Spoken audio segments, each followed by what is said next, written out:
Il y a tellement aucun monde où il flop. Vous allez peut-être me prendre pour un fou.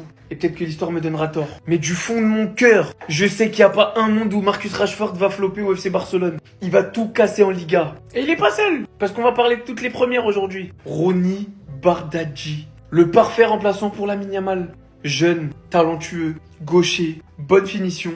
Excellent techniquement, bon à la passe, avec un pas trop gros statut pour accepter le statut de remplaçant. Aujourd'hui m'a fait kiffer. Dro, je le découvre, comme vous. Dro Fernandez, 17 piges. Vous prenez une pile, vous la mettez dans un réacteur nucléaire, vous avez Dro. Il prend la balle, il tartine de partout. En plus aujourd'hui il marque un but, une belle reprise de volée. Non lui là, vous me le surveillez. Geoffrey Torrens. Punaise, jamais j'aurais imaginé aimer autant un joueur que lui. Vous savez que ce qui sépare Gérard Martin des pelouses, c'est peut-être cet homme. Baldé titulaire, Geoffrey Torrent remplaçant, Gérard Martin troisième remplaçant dans la hiérarchie. Et tout le monde est content. Et allez juste voir les highlights du match si vous n'avez pas vu. Vous allez voir l'aisance technique du mec. Bon, faut qu'il se canalise un petit peu parce qu'il est fou. Il va vraiment dans tous les sens.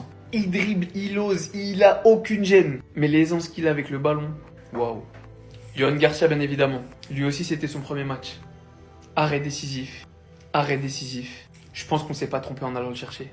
Honnêtement, ce mercato, concrètement, si on se décide de faire confiance aux jeunes de la Masia, comme Hector Fort et Geoffrey Torrens pour le jouer latéraux, on a peut-être fait le mercato parfait, au vu des finances du club. Tous les postes sont doublés correctement, avec des joueurs de talent, à développer, jeunes, mais qui peuvent péter à tout moment. Cette saison, on va pouvoir souffler un petit peu plus, faire souffler les cadres. Je sais que c'est qu'un match de pré-saison. On ne tire pas de conclusion, mais le positif, on le relève quand même.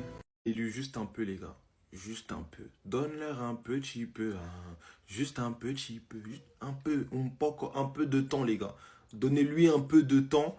Et ce qu'il va proposer au FC Barcelone, ça va être grandiose, ça va être génial, les gars.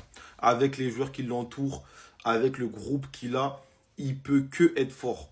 Ok, c'était Vissel aujourd'hui, mais les 45 premières minutes, enfin, ces 45 premières minutes, elles ont été géniales. Moi, j'ai aimé. Et je sais que c'est que le début, il va monter en puissance progressivement. Surtout sur le deuxième but, c'est ce que j'ai le plus kiffé. C'est lui au départ de l'action, c'est lui qui fixe, c'est lui qui fait la passe à Lewandowski, qui ensuite décale sur Rooney et qui marque d'une finition limpide. Mais franchement, en tout cas, les 45 premières minutes de Rashford, pour moi, c'est OK. Voilà, pour moi, c'est validé. Je sais pas vous, dites-moi ce que vous en pensez en commentaire, mais pour moi, c'est OK. Il en a pas trop fait. Il percutait quand il fallait percuter. Il libérait le ballon quand il fallait libérer le ballon. Par moments, il était altruiste. D'autres moments, il jouait les 1v1. Il va vite. Il faisait les bonnes choses. C'est que le premier match de la pré-saison. C'est pour ça que je suis content pour lui parce que aucun joueur n'est à son pic de forme. Aucun. Et ce qu'il nous a proposé aujourd'hui, moi, j'ai aimé. Voilà, c'est ce que j'aime d'un ailier. Marcus Rashford, Yohan Garcia, Ronny Bardghji. Pour un premier match de pré-saison, j'ai beaucoup aimé ce que j'ai vu. Et je pense qu'on se rend pas compte pour l'instant, c'est qu'un match de pré-saison, donc on va pas trop s'exciter, qu'il y a simplement eu un braquage. On a braqué sur le marché des transferts. Marcus Rashford prêt avec une option d'achat d'environ 30 millions. Il a fait une superbe entrée, des différences, bon dans le jeu, et ça me surprendra toujours à quel point c'est une fusée. Ronny Bardghji, il est même buteur sur une passerelle de Rashford pour Lewandowski et Lewandowski pour Bardghji. Il a mis un superbe but. On avait besoin d'un latéral, Torrens, qui pour moi pourra très bien concurrencer Baldé. On aura donc une doublure de qualité.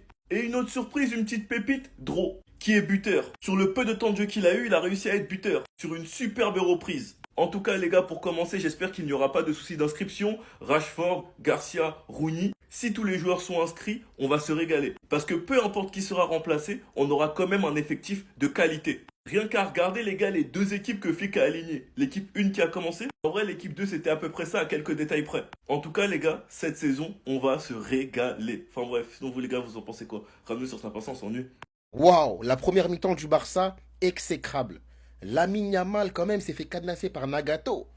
Nagato, c'est lui dans Naruto. Ce qui est surprenant, c'est que c'était des 1 contre 1. C'était pas des marquages à 2 ou voire à 3. Aujourd'hui, Lamine, il s'est fait avoir dans des choses qu'il maîtrise à la perfection normalement. Moi, je vais mettre la faute sur le manque de rythme. Voilà, c'est le premier match de la saison, on va pas faire de conclusion active. Mais je me dois de juger le match tel qu'il est. Même si les haters se régalent à l'heure actuelle, hein, je comprends pas la haine envers Lamine Yamal. Mais c'est assez incroyable quand même. Koubarsi aussi, franchement, reprise. Je permets déjà de faire ces erreurs-là. Une équipe qui joue assez haute. Bon, c'est Vissel aujourd'hui, donc le schéma, il n'a pas changé. Mais à ce niveau-là, cette action qui te coûte un but, quand même, une super parade de Juan Garcia, mais pas tout arrêter le gardien. Hein. Ce que je le dis, parce que si c'était Araujo, tout le monde lui aurait tiré dessus. Et moi, le premier. Bien le reconnaître, hein. En première mi-temps, la défense n'était pas ça, tout comme l'offensive. Rafinha, c'était l'élément qui tentait le plus, mais voilà, des ballons dans la surface que personne ne reprend. Jordi Vissé, il est passé beaucoup derrière notre dos, ils sont beaucoup plus rapides que nos défenseurs comme Inigo ou Koubarsi. Le pressing était là, intense. Et donc voilà, on s'est fait avoir cette première mi-temps, et le réalisme aussi, il est de leur côté. Là, ne faites pas des conclusions par rapport à tout ça, ce n'est que le premier match. Vous le savez, Lamine, il va revenir plus fort. Cette saison, les gars, c'est simple, on va se régaler. Vous savez pourquoi? Car il y aura de la concurrence partout, et de la bonne concurrence. Sur le poste d'ailier droit, nous savons tous très bien que Lamine Yamal est intouchable. Mais la petite pépite Rooney Bardi a quelque chose à gratter. Vu le nombre de matchs qu'il y a en une saison, croyez-moi qu'il aura des minutes. Et en plus de ça, aujourd'hui, il a montré de bonnes choses. Vous connaissez déjà notre titulaire Rafinha, et Rashford aura quelque chose à gratter. Et on le sent tous et on l'a tous vu les gars, Marcus Rashford est en jambes. Un profil différent, intéressant et surtout polyvalent. Car il peut jouer à gauche, à droite et en neuf. Et elle est là pour moi sa plus grande force pour pouvoir s'imposer au FC Barcelone. Notre latéral droit titulaire, les gars, on le sait tous, c'est Jules Koundé. Qui d'ailleurs fait une superbe entrée et a envoyé que des super ballons. Il sera en concurrence avec Eric Garcia qui d'ailleurs avait fait une superbe deuxième partie de saison. Il avait assuré en se montrant décisif quand Koundé était blessé. Et même aujourd'hui, il assure encore. Notre défenseur gauche, c'est Baldé. Et cette fois-ci, on lui a trouvé une bonne doublure, une doublure de qualité. Après, faut pas trop s'exciter, mais personnellement, j'ai bien aimé ce que j'ai vu de Torrens. On en parlait depuis un bon moment et franchement, les gars, je suis pas déçu. Ça valait le coup d'attendre. Sans même parler de la concurrence folle qu'il y a au milieu de terrain, avec de nombreuses possibilités. Entre Olmo et Fermin, les titulaires on les connaît plus bas, c'est De Jong et Pedri, et Casado, Gavi et Bernal vont se battre pour avoir des minutes, enfin bref, ça va être très intéressant. Sinon vous les gars, vous en pensez quoi? Ramenez sur 5%, on s'ennuie.